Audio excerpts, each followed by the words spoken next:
All right, so The Severing is directed by Mark Pellington.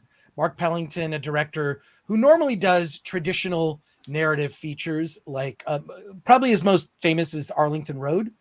But Mark is a director who's also done music videos, worked with a lot of bands.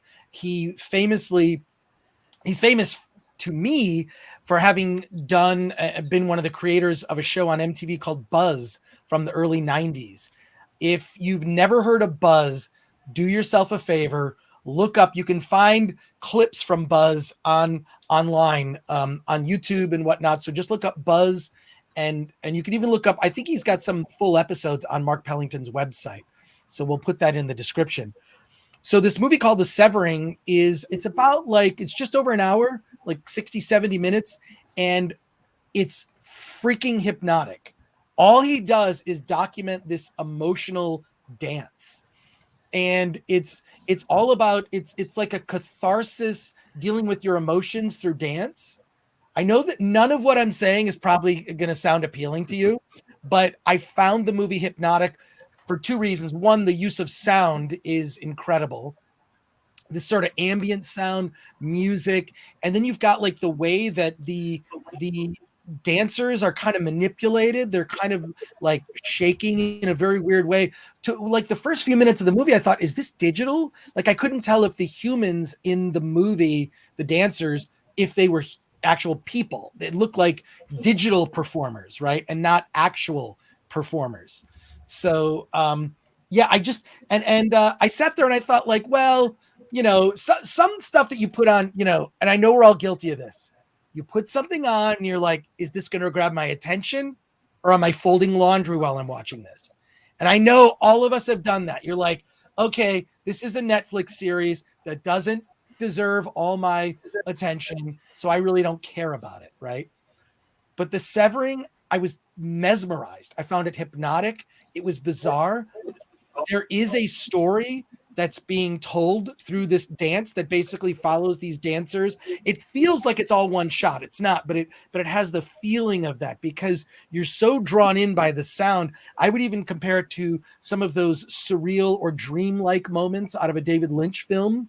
So it just really grabbed me. So I'm having trouble like describing it. There's not anything I'm ruining about the movie because there isn't like a twist ending or anything. It is just a document, and it's a tone and a feeling. And one of those things where I think certain filmmakers have been able, I would say David Lynch is probably best at this, in particular with Eraserhead, where things don't make sense. And this captures that. The actual experience of having a dream where things are not defy logic and have it's mostly tied to emotion. Story doesn't matter so much in dreams, right? And I feel like that is the case here. So I was really taken aback by how much I really love this film. So I don't know if anyone else has seen it, but it just really grabbed me. And we actually have an interview with Mark Pellington that'll be on the very next episode of the Film Threat podcast, or it'll be on our YouTube channel tomorrow.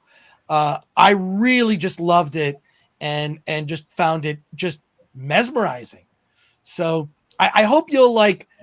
It's weird because like a movie like that, you're like, all right, it's like an experimental film. There are dancers, they're covered in dirt and makeup, and nothing makes sense. I loved it. It's not, you can't give a movie like that a traditional review, right? Like it just doesn't, you can't do that. And by the way, I did I put on a hoodie because it's so cold. It's so cold where I am. It's Park City cold. It's like 40 degrees. It's 40 degrees in California. It's cold. It's not that cold. But anyways, I really love The Severing. Encourage you all to see it and just experience something. It's definitely like a total hypnotic, mesmerizing experience. I mean, one of the things that I've enjoyed about being part of Film Threat for as long as I have is just the style of storytelling in films that you will not see unless you are looking for it, unless it's, placed in front of you. Say, hey, check this out. I was going to review Geneva Jacuzzi's Casket, which is a really fast music video, but it's just a kind of a visual assault. And, where else are you going to see films like this? outside Absolutely. of Slamdance and Film Threat for that matter.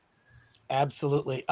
Real quick, JJ Max says FYI didn't get notification. Weird. Yeah. Weird. Hit that little bell to get notifications. Damn, I missed everything. Lol. Don't worry, JJ Mac. You can watch this will be archived on the Film Threat YouTube channel, so you can kind of go.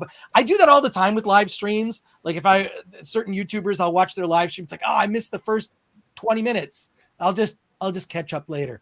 So definitely check that out. And Mega Movies with a Z says, I can't find this one on the website. Where do you find it? The Severing, it should be on there. Now they may be doing something with slamdance.com where they're not putting up all the movies all at the same time. But my understanding is it's not part of the traditional program. It's outside of the normal program. So, and JJ Max Slamdance is doing a streaming service, and I think that's what we're a part of right now. Yeah. So I do believe if you have a Roku box, first of all, welcome to the club. I have multiple Roku boxes. It's the best. So there is a Slamdance app for the Roku box. Strongly recommend download the Roku box app for Slamdance, and you can log in there.